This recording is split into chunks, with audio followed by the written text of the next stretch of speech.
It was 7:43 in the morning when I finally pulled into my driveway, half asleep, the smell of diesel still lingering in the air, and soot streaked across my face. 24 hours at Station 7, 2 kitchen fires, 1 meth lab explosion, and a raccoon stuck in a storm drain. I was drained, wiped out. All I wanted was 2 things, a shower and some peace and quiet. But as soon as I hit my driveway, I knew I wasn't getting either of those. Before I even made it to the front gate, I saw it. Cars, dozens of them scattered all over the place, half blocking my mailbox, creeping into the dry brush, which, in a cruel twist of irony, was a fire hazard in itself. The bass from somewhere inside my property was so loud it rattled my rear VYEW mirror. I slowed down, squinting hard, wondering if my exhaustion had finally caught up with me. I was hallucinating. Maybe I was just dreaming the worst HOA-themed nightmare I'd ever had. But no, it wasn't a dream. My front gate, the heavy, custom-built iron one, the kind that cost more than most people's car, had been cut straight through. The jagged steel edges were bent like wet cardboard. And there, beyond the broken gate, stood at least 40 people. Some in swimsuits, others clutching red plastic cups. Lawn chairs were scattered, inflatable flamingos dotted the yard, and there was a full-size goddamn bounce house in the middle of my yard. And the soundtrack? Katy Perry's Saw firework, Saw blasting through a speaker system that sounded like it belonged in a stadium, not in my backyard. And right in the middle of it all, standing on the DVYing platform like she owned the damn place, was Karen Brookswell, not literally, but she might as well have been. Karen was wearing a wide-brimmed straw hat, white sunglasses, and this ridiculous floral kimono, holding a wireless microphone like she was hosting the Oscars. "Welcome to the Desert View Estates Summer Bash," she shouted. For half a second, my brain just short-circuited. I couldn't move. My yard, my pool, my goddamn house, this woman, this HOA Karen, had turned my entire property into a circus. Slowly, I stepped out of my truck. My boots crunched over the broken padlock and the shredded copper wire. People were laughing. Kids were cannonballing into my pool like they'd been in VY TED to a beach party. Someone had even set up a grill right on the slate stone I had hand-laid around the pool's edge, cooking marshmallows like they were at a summer camp. I reached into my truck and turned on my body cam. A gift from the guys at the station.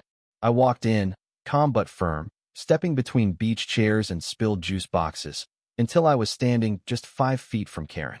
And when she saw me, she smiled. Not a worried smile, not even an apologetic one. No, she smiled like I was a guest at her party, late to the show. "Captain Rains," she called out, all bubbly and fake friendly. "So glad you could make it. We were starting to think you didn't support community engagement." I looked her dead in the eye. "This is my property," I said flatly. "This is private land. And you broke my gate." She waved her hand, dismissing me like I was overreacting. "Relax. We've got HOA approval," she said, as if that made it all okay. "It's for the kids, and we already called the police. So, if you're planning on being confrontational, I'd think twice." My jaw clenched.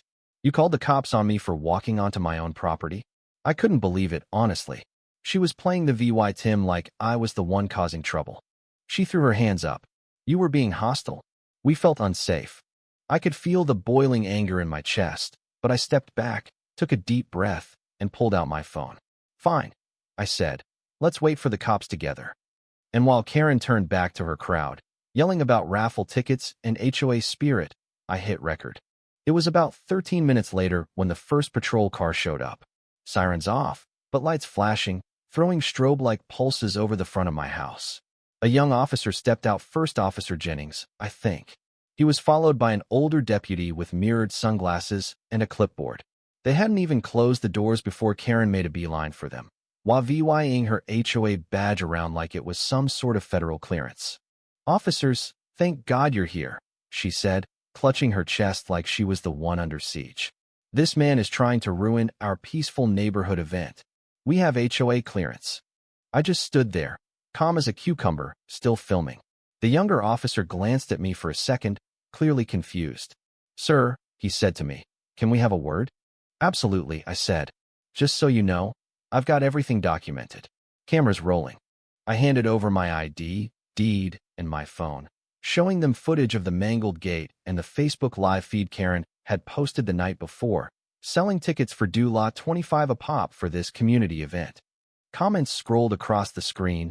Bring the kids, Bob. Finally, using that mystery pool. The deputy's eyes widened as he looked at the phone. You're the owner? Yep, I said. Paid cash for it last year. And just so you know, the property is entirely outside HOA jurisdiction. I've got legal docs if you want to see them. The deputy raised a hand. That won't be necessary. Yet. That's when Karen tried to protest again. This pool has been in used for years. We're just pro-VYing a public ser VYC. She was spitting out her lines like she'd rehearsed them.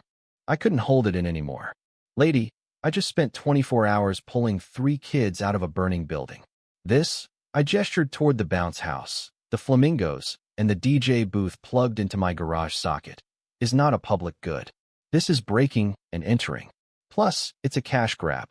She hesitated. Then the deputy asked her, Ma'am, did you or did you not say, on this VY Deo, that you would charge a small entrance fee to support HOA projects? Karen hesitated. She had nowhere to go now. It's fundraising, she said weakly. The deputy raised an eyebrow. You're charging for access to property that doesn't belong to the HOA, and you cut through a locked gate. 2 had implied consent, she blurted. I couldn't help it. I just laughed. Implied consent? I told you no, in writing, certified mail. You responded with some Emerson quote about shared blessings. She started to protest again, but the deputy cut her off. Ma'am, do you realize this is criminal trespassing? Karen's face went white. The officers asked everyone to leave the pool area while they took statements. That's when things got ugly. A guy in board shorts, double-fisting cans of beer, staggered over to me. Why are you ruining our Saturday? He slurred, getting right in my face. I didn't even think about it. I just reacted, sidestepping him, wrist control, and elbow lock. He hit the ground hard.